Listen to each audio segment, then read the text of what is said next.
the nexus between health and climate change. As you all know, probably much better than me, promoting health and well-being is one of the SDG goals. And therefore we believe, as you know, we try to have an approach which integrated all the whole issue. So we believe that talking about health, considering climate change, is also an important thing that we need to pursue. Might seen climate change is continuing in Europe. You probably have seen the picture of Venice, which now I think are all over the world. It's a global issue. Climate change affects all of us. Temperatures are increasing, precipitation patterns are changing, drier countries are getting drier, wet countries are getting wetter. So this affects also Italy. Italy has an heterogeneous climate, which leads to differences in immediate and pose immediate risk. And to contrast the emerging effects of climate change, we've been working in Italy. We have approved a strategy on adaptation, which contains elements also on health. We are now working on our national. We are also working on our national plans, which will put actions on the strategies that we have, on the policy and measures that we have aligned in our strategy. There is an ongoing cooperation among the Ministry of Environment in Italy and the Ministry of Health. And we are trying to implement together and in parallel policies which do take into account what's going on. And all over, when we look at the heat wave, last year we had a very strong heat wave. I was in Rome, it was incredible. I experimented temperature I've never experimented before in Rome. So this is all to explain, to show that we do believe that there is a link. We do believe that we need to touch upon issues like climate change and health, and therefore we are very glad you are all here to discuss with us this issue. And with that, I close my opening remarks, and I let you for the rest of the slide event to discuss the issues we will be here listening. Thank you so much, Federica Africano. She's the head of the delegation, the Italian delegation, and I'm Maria Neira, the Director of Public Health and Environment at the World Health Organization. First of all, grazie mille per ospitarci.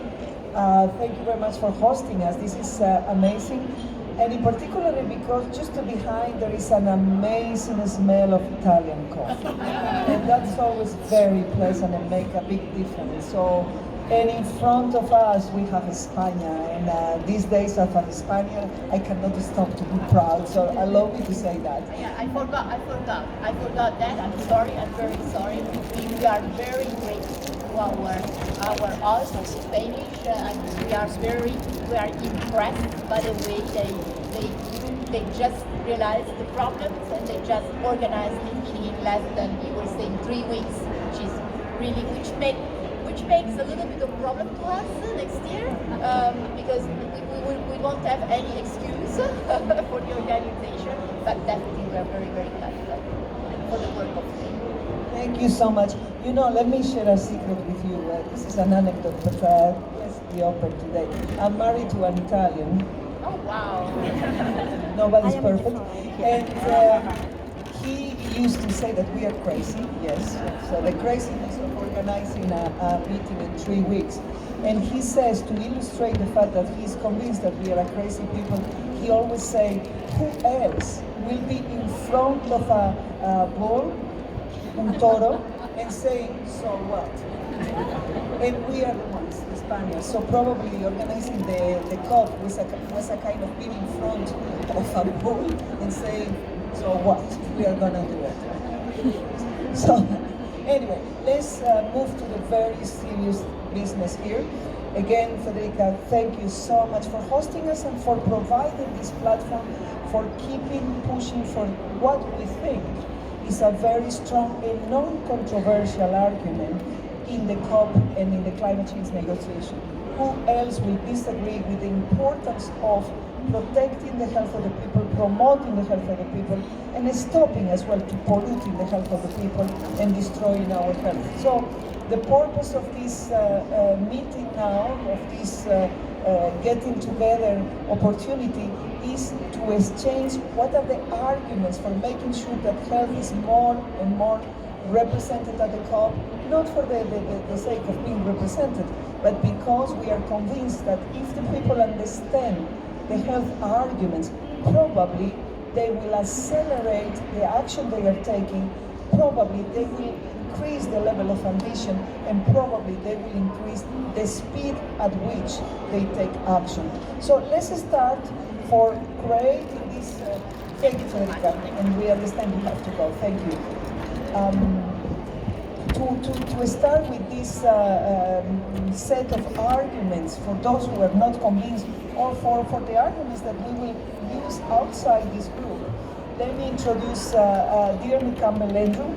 Dearny is our coordinator at the World Health Organization on climate change and health, so I suppose he knows something about this. And I will ask Dearny to prove us that he knows something about this, and what will be your very strong health arguments why we need to do something on climate change and health.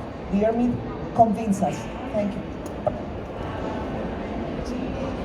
It's okay, I understand this should be quite an informal discussion, so this is the equivalent of me stepping up to the podium and so step into the presenter's chair. So I would also like to say as well, grazie mille to Italians, gracias to Spain for the fantastic hosting. And as you can probably tell by my accent, I'm also part of the local environment here. So I'm from just over the boundary originally. But they are serving Italian coffee. But these guys have much better coffee. You don't have coffee, excuse me. But what I would try and do, as Maria said in a few minutes, is just to sort of set the scene for why we consider that health has some of the best evidence, some of the best arguments, and in fact some of the best people to advocate for stronger action on climate change. And this discussion is supposed to be an informal discussion, which is in the lead up to the Italian and UK presidency of the COP. So we're very privileged to have the Italian lead negotiator here. Working on the UK recently, unfortunately formally, because we have an election on, they're not allowed to participate and therefore may not be allowed to speak. But I think if I speak up loudly, maybe they will hear what we are saying anyway. But of course, the first part is why should health be an important part of the pre-COP in Italy and the COP in Glasgow. And the reasons are extremely clear. We've come with 5 key messages from WHO, and they are around the fundamental threats that climate change presents to human health first. So we're used to talking about climate change as an environmental crisis, as a development crisis, but the message we keep drumming home is that climate change undermines every environmental determinant on which good health depends. It doesn't matter what we do within the health sector if we don't maintain food supplies, if we don't maintain clean air and clean water. So our estimates are that climate change will increase burdens of climate-sensitive diseases, so that even by the 2030s, very conservatively, we will be expecting over 250,000 additional deaths from climate change. That should be reason enough for us all to act on climate change and to make health one of our strongest arguments. We have an even much stronger argument than that, however. It's that the places that the climate crisis comes from are also the places that some of our biggest health problems come from. So if you haven't heard the figure already, you obviously haven't been hanging around us, 7 million deaths a year from air pollution, indoor and outdoor. And about half of that is indoor air pollution, about half is outdoor. For the outdoor air pollution, about 2/3 of that comes from burning of fossil fuels. So it's basically the same source of the climate crisis as the source of pretty much the biggest health risk factor we have. And so anybody who is interested in motivating strong climate action, anybody who is hosting a COP, anybody who is hosting a pre-COP, we think should be using that health argument. Because if you ask people in the street, what are you concerned about climate change, you give them the range of damages that climate change will do, from the terrible things it will do to the polar ice caps, what it will do to sea level rise, what it will do to the natural environment, what it will do to our health and our children's health. It's health and children's health that really gets, that is what they're seriously concerned about. So this issue that we need to protect the climate, to protect the health of ourselves and our children, both from the climate risks but also from the drivers of climate change, we think is the strongest argument anybody can have for climate action, and that's why we want to bring it to COP26. So we have these key messages. The first is that we need to commit to save lives, cut carbon, improve health. And we are seeing countries around the world starting to do this. So at the Climate Action Summit in September last year in New York, one of the main messages that our big boss this year, sorry, I'm getting ahead of myself, this year in New York in September, one of the big messages that our Secretary General was driving home, UN Secretary General, was on the healthcare benefits of climate mitigation, particularly health action. Again, that people are getting it. This is the strongest message that we have. The second is to invest in climate action. Unfortunately, we have not connected the health argument very well with the climate argument up until now. And we see this in deficiencies in the investments that we need in order to protect people's health from climate change. And so as we see rising infectious disease risks, as we see more extreme weather events, we also see that hardly any investment is going in to protect people's health. So we just launched a report today, a survey of 100 countries, 101 countries, to ask them how they're doing on protecting health from climate change. About half of them have a plan, but only less than 10% of them say they have the resources to fully implement that plan. We see international climate finance saying that health is a big issue, but only about half of 1% of their money actually goes into health education. So that's our second point of investment we need to invest. The third is to basically put health at the heart of the Paris Agreement. We have been saying, and Maria will, I think, has trademarked this, we believe the Paris Agreement is the most important public health agreement of this century, because it will safeguard the environmental determinants of health, because it will allow us to drive down the health impacts of air pollution and so on. But it will only be that if we get it right, if we actually start putting health into the operational mechanisms, into the nationally determined contributions, national adaptation plans as well. So we need to do that. We also need to basically mobilise and promote around health gains, healthcare benefits. And one of the most encouraging things we've seen, particularly in the past few years, is the mobilisation of the health community on this issue. We've been working on this issue for too long now. When I started, I say the number of people working on climate change and health, they could meet in a phone box. There were so few people working on this. Now we see it's basically mainstream in the health community.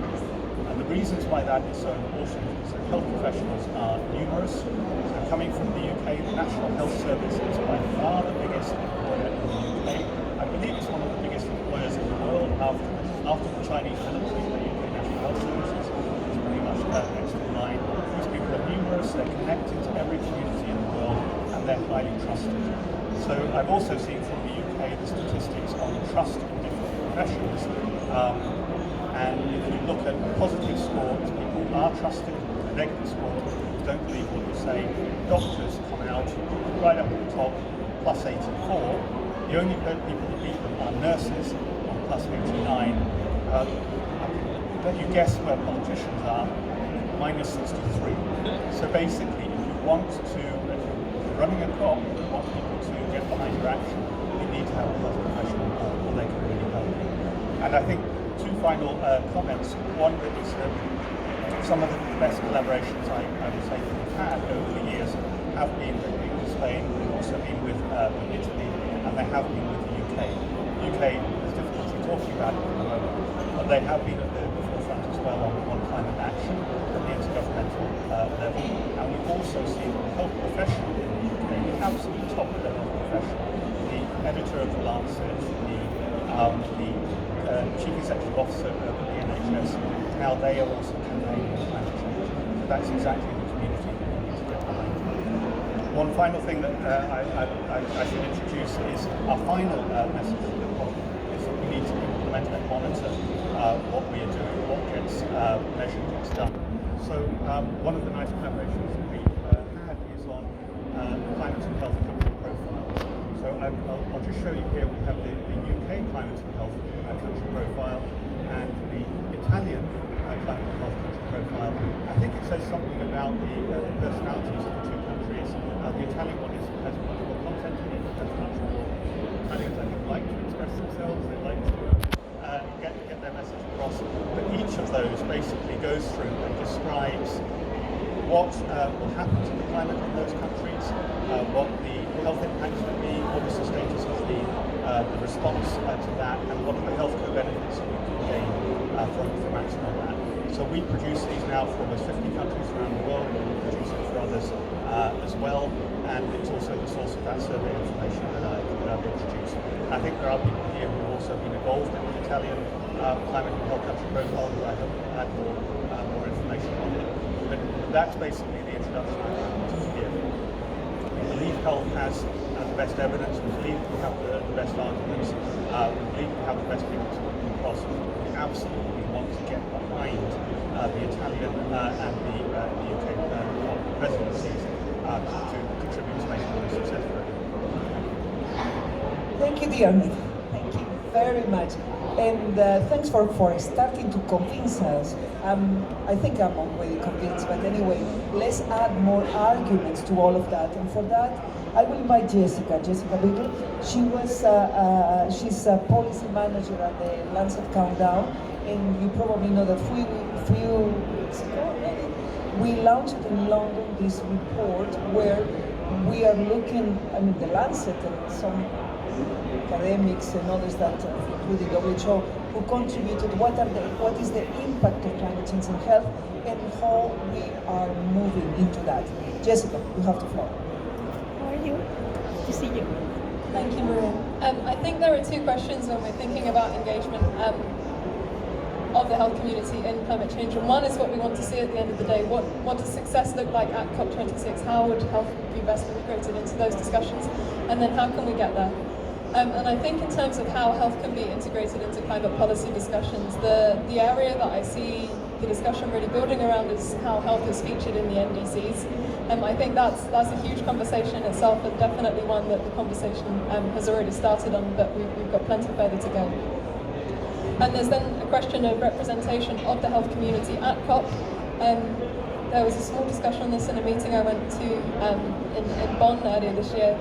And the message that we get, especially from low and middle income countries, is that the health community and health ministries would love to be represented at COP, but there are limited resources to enable them to do that. It would be wonderful if there was the possibility of having a dedicated 2 hours carved out during the agenda of a COP on health. I think there are people here that know a whole lot more about climate policy than I do, that can advise on whether or not that's feasible or whether or not it's a crazy dream. I think it's probably a crazy dream.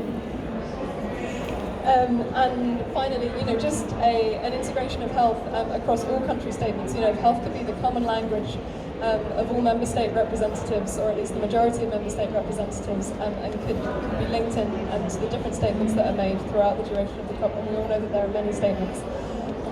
Then that would be fantastic. And in terms of how we get there, I'm going to use the UK as an example because the Lancet Countdown is based in the UK, and we've been thinking about doing some UK policy engagement. There are a number of policy briefs, not only for the UK but for other countries around the world, and they look at drilling down into what the global report in all its dense depth and glory that we release, what that means at country level and what the recommendations are at policy level for that. But there's the question of how that actually gets to policymakers and the alliances that need to be built and the relationships that need to be invested in to make it to that point. And some of the things that we're thinking about in the UK are building relationships with MPs. In the UK, we're very fortunate in that there are thematic discussion fora, and there is one in the UK for health and one for climate change and even one for global health, and we've started to build relationships with those different all-party parliamentary groups, as they're called. We're also blessed to work in the same country as the UK Health Alliance on Climate Change, which brings together different royal colleges. So, for example, the Royal College of General Practitioners, the Royal College of Emergency Medicine, and they together, and many, many others, and they've come together to declare us the health community, and a very professional and very well-respected health community, and the impacts of climate change on health. I think one of the biggest challenges is looking at cross-departmental coordination. I think we as the health community are often great at criticising other sectors for not taking enough interest in our issue, but we find it very hard to step outside of the box and to build bridges with those other sectors, with the agricultural sector, with the energy sector, with the business sector. And that's something that we need to be working much, much harder on ourselves. And one of the pie-in-the-sky ideas that we've had so far is to try and convene some sort of cross-departmental roundtable, if that's something that proves to be of interest to the UK government, and to try and understand the different priorities and perspectives at play, and how we can reach a common end that appeals to all the priorities across all of those sectors. And then just a point about the different sectors of society as well, and how we can be coming together across academia, across civil society and NGOs, as well as the health professionals and the policymakers and the politicians. And there are a wealth of civil society organisations out there, including really large alliances like the organisation I used to work for, called the NCD Alliance, who are really taking environmental priorities that haven't previously been part of their agenda under their wing, and mobilising citizens as part of that as well. I think I'm rambling now, so I'll pause. But thank you very much. We are very cost effective. We have one microphone. Thank you, Jessica. And thank you for reminding us. UK will be hosting next year the COP. And of course, we are still in Madrid and enjoying very much Madrid. But we need to prepare to make sure that we move already with a very strong argument for COP26 in Glasgow. Some of us, we met in London a few weeks ago at the occasion of the launch of the Lancet Countdown. We have the opportunity to meet with several foundations, associations, academicians, and in the Lancet, of course, to look at what will be the opportunity to promote health as the main thing for the next COP. I mean, having a kind of health COP26 in Glasgow. And this is why we are inviting other groups to see first whether you think this is a crazy idea, and if it's crazy, probably it's good. And then, if it's a crazy and good idea, are you ready to be part of this group of networks and associations that are now trying to lobby for this idea to our neighbors there in UK, but as well Italy being the one that will organize the pre-COP, the preparatory, so we will moving all in the same direction. In order to hear from other sectors, not only the WHO and the associations, but the civil society, it is my pleasure now to invite, I think it will be Francesco Campo from the Italian Climate Network, and so we heard all, and we have been tweeting frenetically about it, when I think it was the Ministry of Education in Italy says that now climate change training will be part of the education practice. Well, here we are. It's not only coffee, they can do many other very good things. So, Francesco, tell us what is the experience in Italy and how you are promoting the climate, and if you see the opportunity for health. Thank you.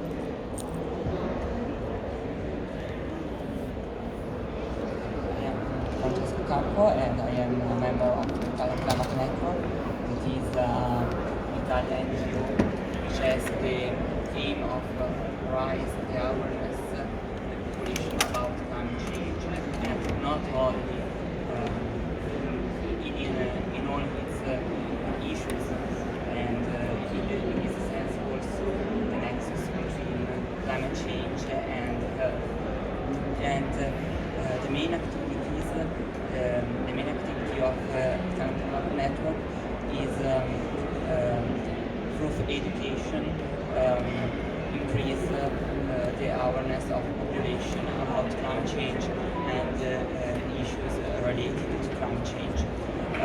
One of the projects is school project where volunteer of Italian Climate Network go in the school and teach to students of high schools climate change issue during a lesson, and in another lesson they can choose among different topics, and among these topics there is again climate change and human health nexus with climate change. These activities is related is addressed to high school students, but there are also this year another activities that consist in webinars for teachers in high schools, organized by D'Agostini, and these webinars are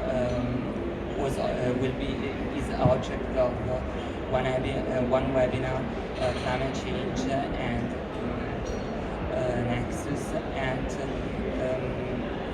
another activity of our NGO is addressed to future healthcare professionals and also medicine students, where our volunteers go in the university and explain this nexus, and so these activities have interest among the society, and they are just people, and so we appreciated this idea of the Italian Ministry of Education to introduce in this school program climate change issue, and our activity of education is in line, is in the direction of this proposal. So we hope that even more in the future and in the future COP, human health and climate change nexus are object and are in the core of the negotiations actions, and so if in the future there are collaboration with NGOs, World Health Organization, and negotiator also before the COP in Italy, we can help to join force in order to reach this objective, to include in the COP negotiations, as we have said before, can be an issue that can help to speed up the negotiations, the solution.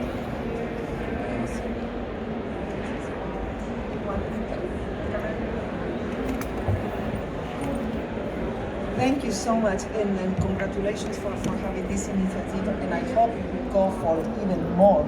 We need the civil society, we need the initiative of the Ministry of Education, we need ministers of health, we need ministers of environment, ministers of energy, everybody. But we need as well this group of people. That's why we are inviting Dr. Paolo Lauriola. He's from the Federazione Italiana dell'Ordine dei Medici Chirurghi e degli Odontoiatri. That's an Italian word that is odontonomy. We have the pleasure of inviting you to tell us about the experience of doctors working on environmental health and climate change, and what are your activities. Thank you, Paul. Some slides.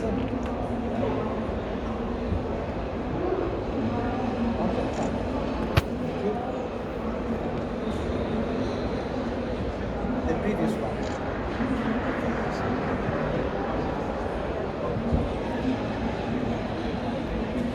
Which to some extent is really important for me, because there are some institutions here representing it. It is a privilege for me, I'm a medical doctor. It's a privilege for me and for the institution that we are representing to be here. Thank you. And So, usually when we talk about the health effect due to environment or climate change, we used to use such figures. In the case of climate change, we used to say that 200,000 additional deaths per year are expected in the next year. This next one. But we only count deaths. The problem, as you said before, there are something else, please.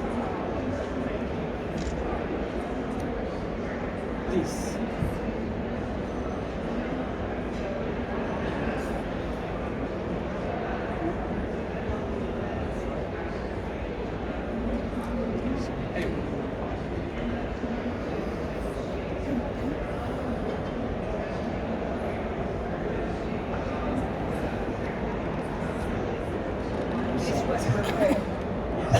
This was prepared because we wanted to see So, whether he was resistant to stress.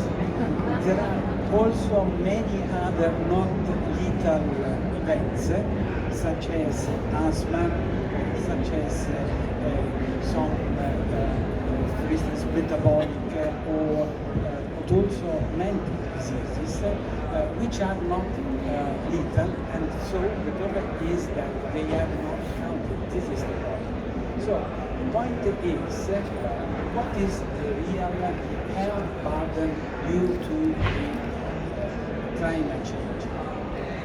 In 2003,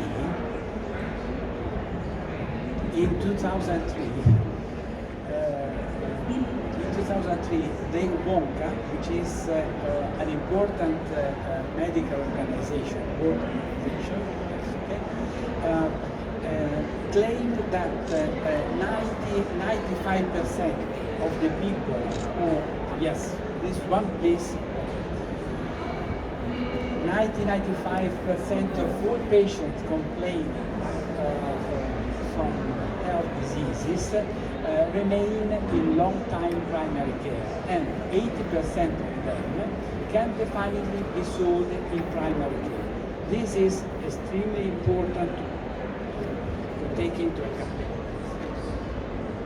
In fact, as I said, there are many conditions such as allergic diseases, asthma, endocrine, metabolic disease, panic attack, and some local specific concerns, which such as arthropod or infectious disease, which are named local disease because they are based on local condition where the role of general physician, the general practitioners, is extremely important.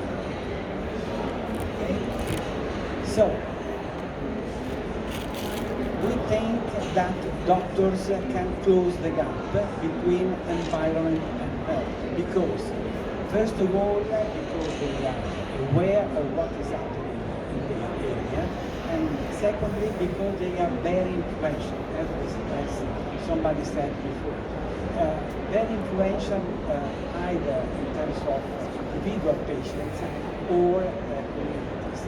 GPs and pediatricians could really play an helpful role in connecting global concerns with local action. This is the point. So, what we have done in Italy started with this project, which has been arranged according to the preparatory process of G7.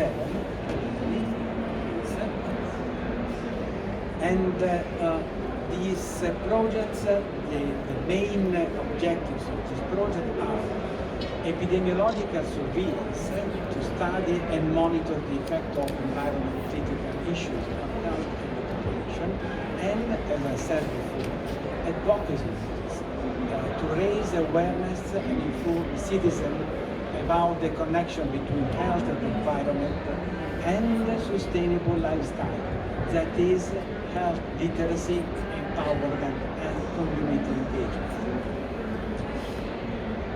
Other goals is to promote in Italy a more effective profile of GPs and pediatricians in the perspective of an environmental health prevention activity, especially in the areas of greatest impact of climate change.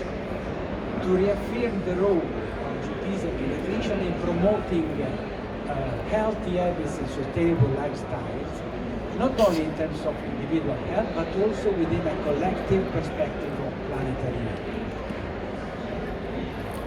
So this is what we have done very quickly, and this is what we have said. So in terms by means website, social media, scientific meeting, and scientific articles. Okay? And at present, what we are doing, we are carrying out some pilot experiences in many areas in Italy. Okay? And the main criticalities and opportunities is, as I said, to cope with the epidemiological mission with the influential role of family doctors. The other point is very, very important, is to be able to integrate with our activity with other organization disciplines, environment, meteorology, occupation, in collecting and insight. So what we are doing in Europe and in Italy to set up a uniform data collection process, we are aiming at the creation of a European structure which should support, develop and share experiences and proposals in terms of training, data analyzing and reporting. And we are also committed to focusing on concerns that involve low middle income countries. So in Brussels, in 2018, we arranged a workshop in collaboration with PIL, which aimed at the development of and application of guidelines, capacity building must be consistent with the role of sentinel physician for the environment, and transfer knowledge from more developed systems to the less developed ones. And finally, what we are proposing here is to agree and assess the general global sentinel physician for the environment aims to finalize suitable practical collaboration with other organizations to collect experiences of SP networks across the world and capacity building on environmental health issues with particular attention to sentinel physicians. So, Maria said before that we could it is extremely important for us to arrange the next COP26 focusing on health. So tomorrow I will be at the Ministry of Health at the meeting dealing with health and environment, and if we agree I can share this. So what we can do now is, in other words, we have to play and if possible to win. Thank you. Thank you very much. Thank you. Well, we need the voices of these physicians. We need all of those networks. We definitely need to work together. We need initiatives on education. We need the science. We need all actors here. Questions now. Why don't you just sit here and we have some questions from the public.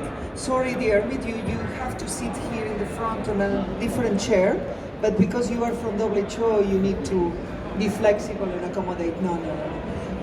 So we have few minutes now for questions, ideas, or comments. First, whether you think it's a good idea to try to promote this health COP. Second, ideas for maybe the way we will be organizing ourselves to promote that. And third, any other questions that you might want to ask, of course. Please.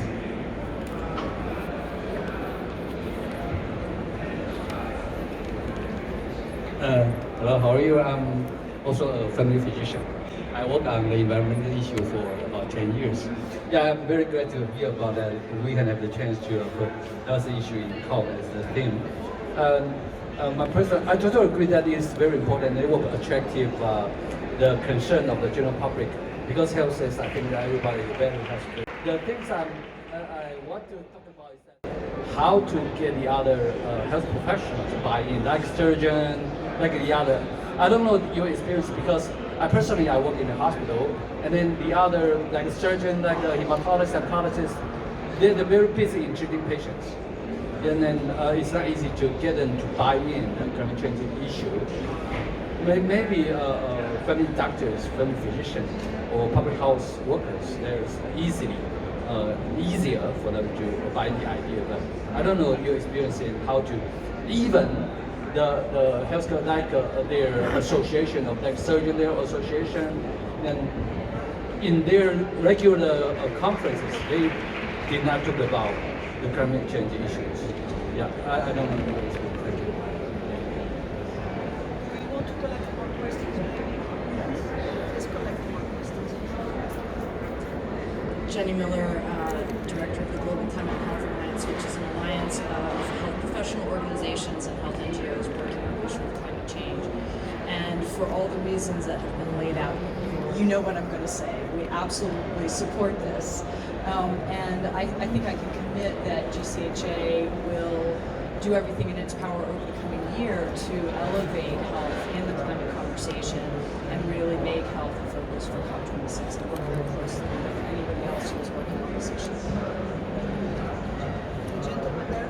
Oh, sorry. Go ahead. I'll just quickly, so I'm Courtney Howard, an emergency physician from Canada, and I'm well connected into this community. And what we're actually finding is that medics are becoming extremely anxious, and in fact, they're looking for action items.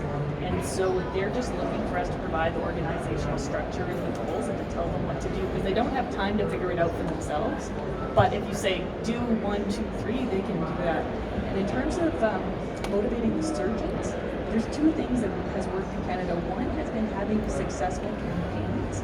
So when we had successful cold phase out campaigns, they like to get on the winning bandwagon, right? All of a sudden they're like, me too!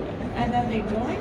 And the other thing is personal relationships. So we finally got the College of Physicians and Surgeons on board because of this wonderful policy director of the Canadian Medical Association who knows everybody. So we've been trying for years. And he just made one phone call, and all of a sudden they signed on. So much of it is just personal relationships.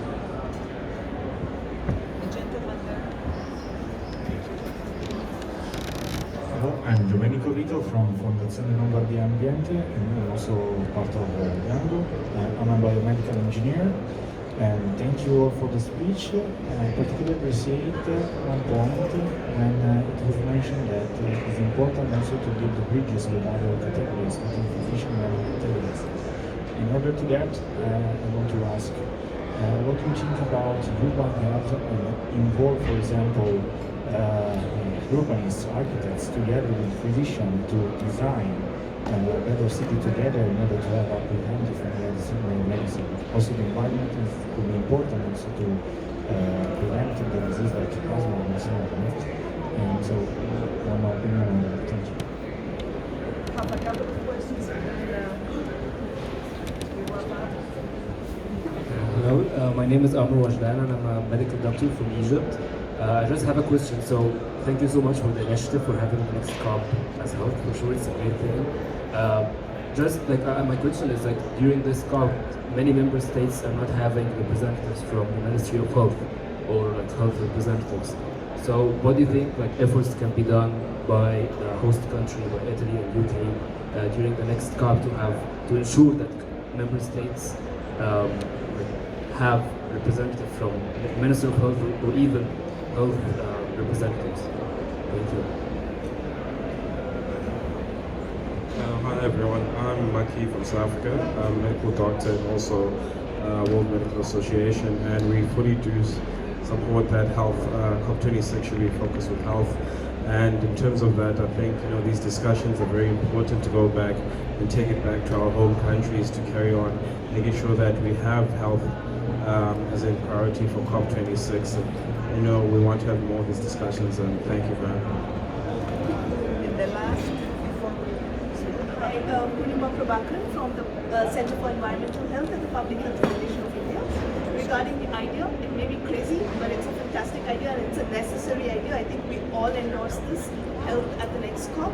And I just wanted to, you just took the words out of my mouth. I just wanted to say that COPs are not normally seeing delegations from the health ministries of the country, other countries. And I think that's a serious issue because there has to be the channel established, whether that's from us or I don't know who is going to do that, but I think that it's a necessary conversation that has to happen between the health and the environment. We started doing it in a small way by making the health sector as an advocate for environmental issues in India. We established a health and environment leadership platform. It's got the acronym HELP, whether that's whatever it is. But yeah, they are becoming increasingly sensitized about environmental issues and have become the advocates for health and environment in India. So it's a small start, but we're getting there. Okay, the last one. Hello, yes, my name is Carlos Ferreira. I come from Argentina, from trade unions, also doctors and nurses. I'm also working for a long time in climate change, and I've seen in the region that health is an important vector to involve people to struggle for climate change.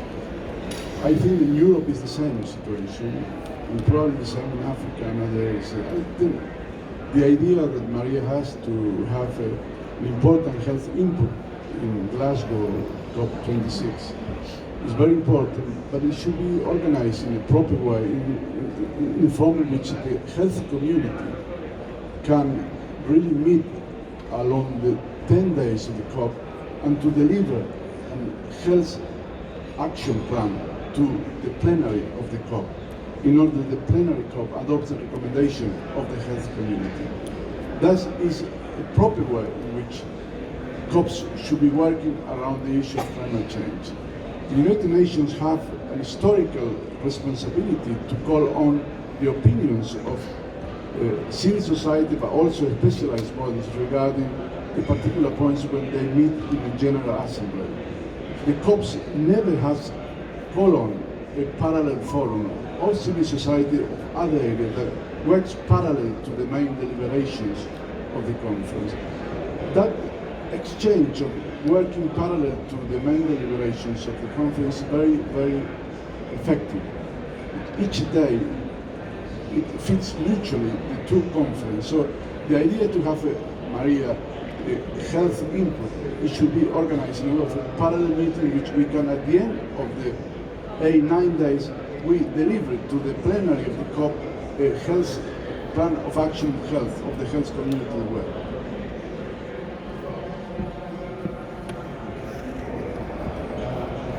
Thank you very much. I will just to initiate and then of course it's over to you.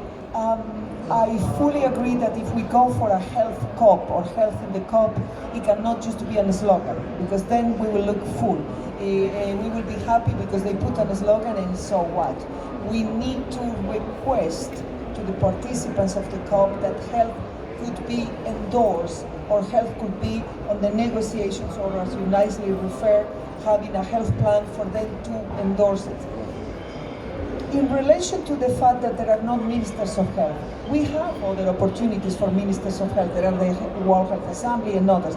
The question here is how we make sure that the negotiators become ministers of health, in the sense that they understand that the actions they need to take will have an impact on the health of the people, positive or negative, depending on the decisions that will take. So we don't want to create a parallel summit having ministers of health and then the negotiators. We want ministers of health to influence the negotiators, so it will be very good to have health ministers, but at the same time our final aim is to have all of those negotiators fighting to reduce asthma, because they have somebody close to them who understands what is asthma, and they will understand that this is all about fighting climate change. That's why we need to prepare very well these actions, why you need to incorporate health at the COP26. So I think we are all very much in agreement. I would like to respond to others, but it will be very unfair. Please, Paolo. Thank you. Last 2 points. And I think that is interesting because some of you focused on the need of integration. So, for instance, in the case of integration among the different disciplines in medicine, but from my side, I think that it's important what you are doing, the project. For instance, in Italy there is a pilot action by which we will focus on antimicrobial resistance. In this case, a tight collaboration among general practitioner, veterinary, and people working in the laboratory is essential. So it depends on what you are doing on the topic, and in this case, this integration could be really effective. First, the second point, you mentioned the importance of integration among different disciplines. So I've been working in the field of environmental health prevention for 40 years. I think that the main criticality is exactly integration. Integration among environmentalist discipline, health discipline, engineering, and so on. The point is to focus on the final goal. The final goal is wellness, so well-being. So what we must do is to focus on the final goal. And to the point on architects and involving architects, I was involved a few years ago in the preparations for the Habitat 3 conference back in 2016.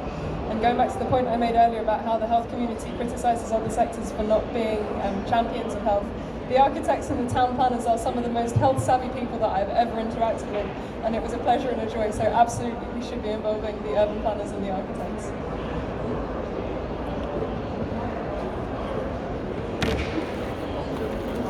I fully agree as well on the issue of architects. More and more the way we develop our urban environment is fundamental for the health of the people. And more the architects and the urban planners are becoming health champions, maybe sometimes even more than the health community itself. We need to work with our surgeons, we need to work with our general practitioners, because as you rightly say, sometimes they are so busy treating the patients that they don't have the time to get involved and all of that. But more and more we are creating those networks that Jenny was referring to, all of those associations of associations, and then creating this public health community all together. I think we will be absolutely non-stoppable. Nobody will stop us, or at least we will do our best that it will be not the case. At the moment we are talking, there is an Extinction Rebellion demonstration outside, and normally it's full of doctors demonstrating there. Maybe because we are all here, we cannot be outside, but it would be nice if they raise awareness, and through that we are all stronger. Dear me, as a member of the panel, you are entitled to say no? Well, with all of that, I suppose, I think we are all convinced. I didn't hear anybody saying anything else. I think we are all preaching to the converted here, and now each of us will take the commitment of convert at least 10 more. So we will be creating, and we will start on working on when COP Madrid will be over, because we need to at least enjoy the COP Madrid. We will start to work on what will be the outcome as a health community we would like to see from the COP26, that hopefully will have a very important and a strong component. Thank you very much, the intervenants, because you have very good ideas and mobilizing the health community in different ways.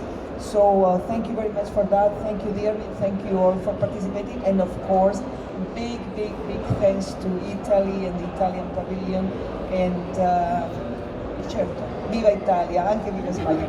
Ciao, thank you so much.